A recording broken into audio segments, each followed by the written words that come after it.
Olá, doutores, sejam todos muito bem-vindos. Vamos dar continuidade aqui à nossa série de vídeos visando preparar os nossos alunos para a segunda fase do exame de ordem.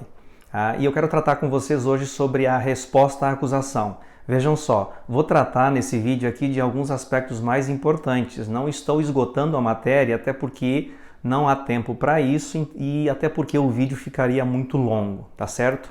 Então, primeiro ponto é identificar a peça processual. E aí eu remeto você àquele primeiro vídeo que está lá no YouTube, tá? Então, como identificar a peça processual? Lembrem-se que o processo é uma sequência coordenada de atos processuais. Então, você precisa se localizar na linha do tempo do processo e aí você sabe qual ato processual a ser praticado. No caso da resposta à acusação, se a última informação processual que você tem lá é de que o réu foi citado, não há dúvida de que você deve elaborar, então, a resposta à acusação. Muito bem.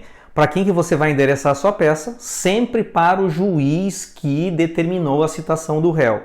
Por mais que você entenda que ele seja incompetente, é para ele que você vai endereçar a sua peça. Tá? Se você eventualmente quiser alegar a incompetência do juízo, deve fazer isso num momento oportuno.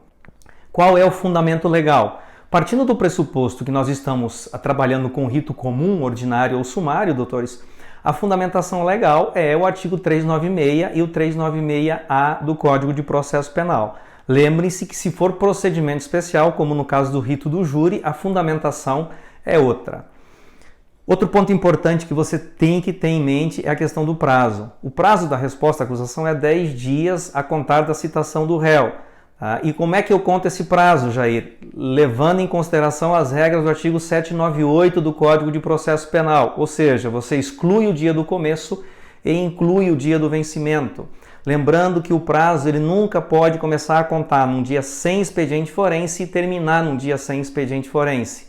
Outro ponto importante é prazo corrido, doutores. Não é contado em dias úteis como acontece lá no processo civil. E por que essa questão do prazo é tão importante? Porque o examinador ele sempre vai cobrar do mesmo jeito. Você, na condição de advogado, elabore a peça processual cabível, datando-a no último dia do prazo. Então, ele quer saber se você sabe contar prazo. Tá certo? Bom, Jair, o que eu vou alegar na minha resposta à acusação? Como é que eu vou fazer essa resposta à acusação? Doutores, eu elaborei um modelinho aqui que a gente vai seguir, mas muito simples, tá?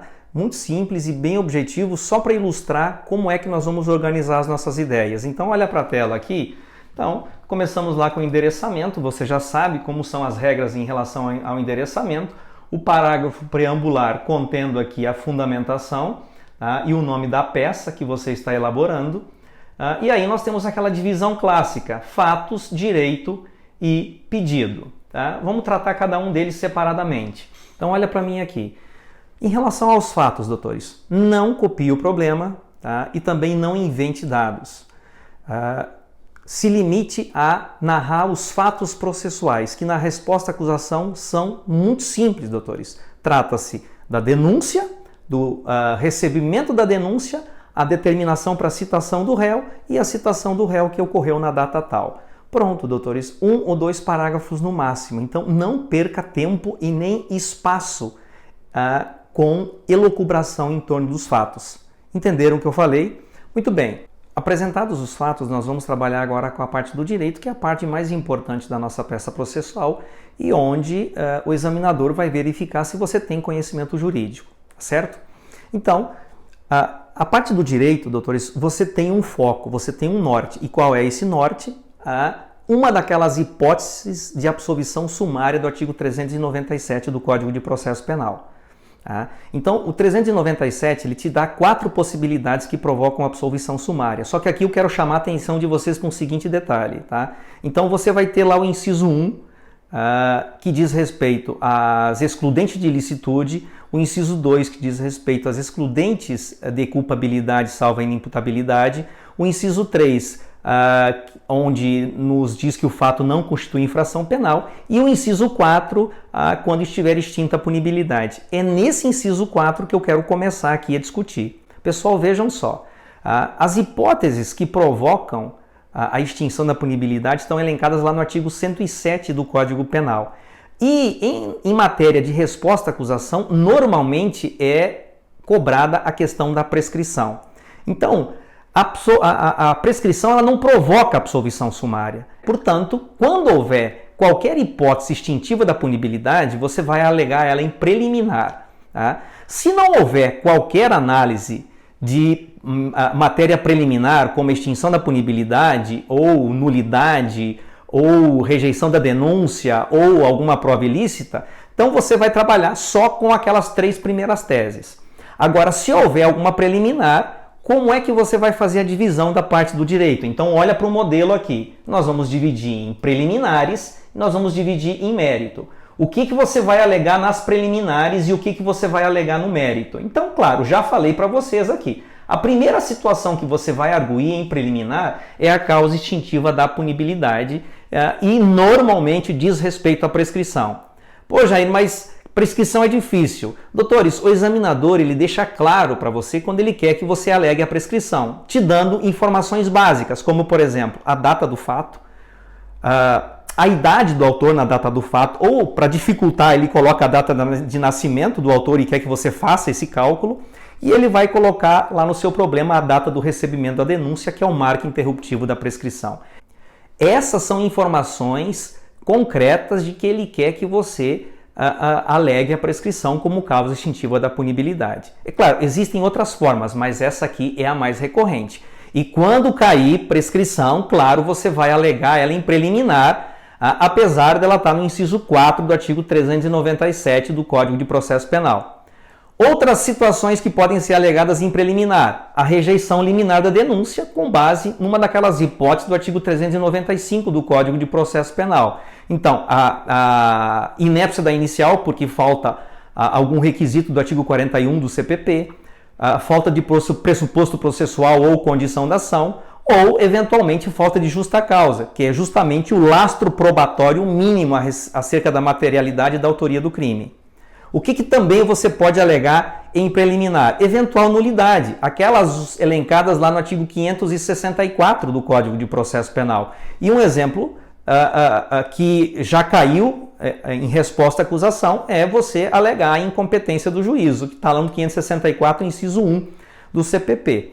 Outra situação que também pode ser alegada em preliminar diz respeito às provas ilícitas. Então, por exemplo, uma interceptação telefônica produzida ao arrepio da lei, contrariando o que determina a Lei 9296, que regulamenta a interceptação telefônica. Ou até mesmo uma busca e apreensão realizada em desacordo com as regras estabelecidas lá no Código de Processo Penal. Então, tudo isso, doutores, pode ser alegado em preliminar de mérito, tá certo?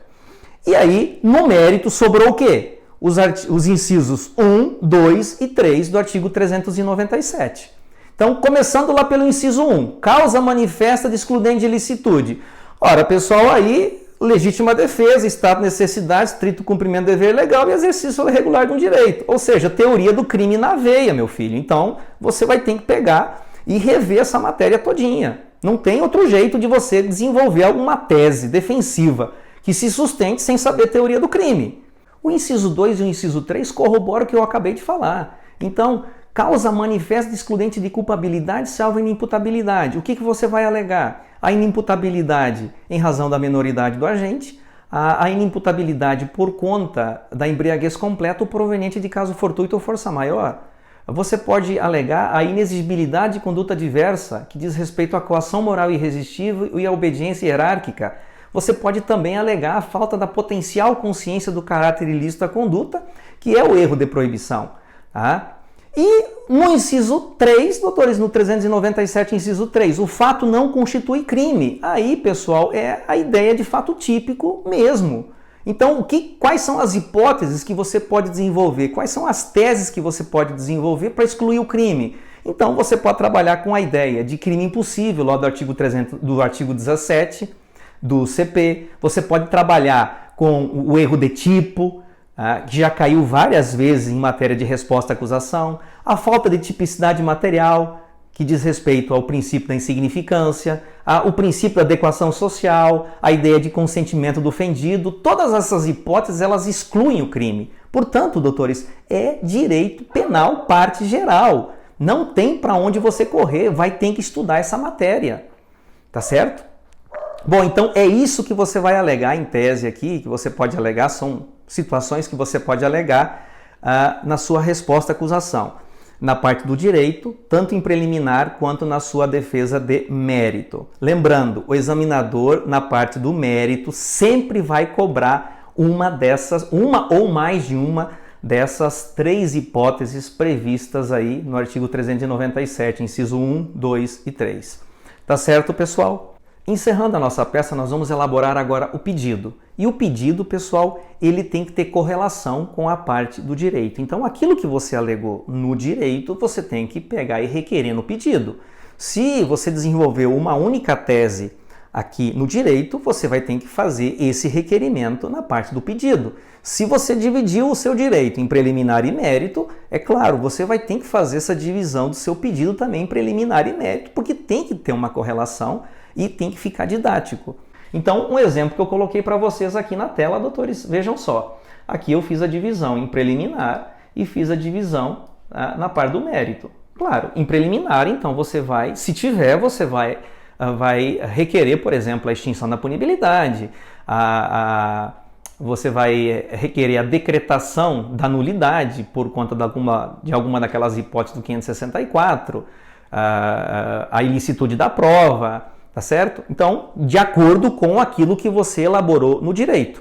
E aí, no mérito, você vai pedir a decretação da absolvição sumária, com fundamento numa daquelas hipóteses do 397, incisos 1, 2 ou 3, e alternativamente a sequência da instrução processual com a produção das provas. E aqui, doutores, eu chamo a atenção em relação à prova testemunhal. Então, você tem que indicar as testemunhas, requerer a intimação delas para que elas sejam ouvidas em juízo e não esqueçam, conforme o modelinho aqui, de colocar o rol de testemunhas ao final, porque o examinador ele vai pontuar essa situação. E aí, encerrando aqui, doutores, local, data sempre por extenso, advogado, 3 pontinhos, OAB 3 pontinhos. Como eu já disse para vocês em outras oportunidades, jamais identifiquem a peça porque você vai ser eliminado do certame. Tá certo, pessoal? Teríamos muitos outros aspectos a serem observados, mas o vídeo já está se estendendo muito e não é esse o objetivo. Isso aqui é para você dar aquela olhadinha assim, só para relembrar alguns pontos e refrescar a sua memória, tá certo? Só uma orientação de estudo, tá certo?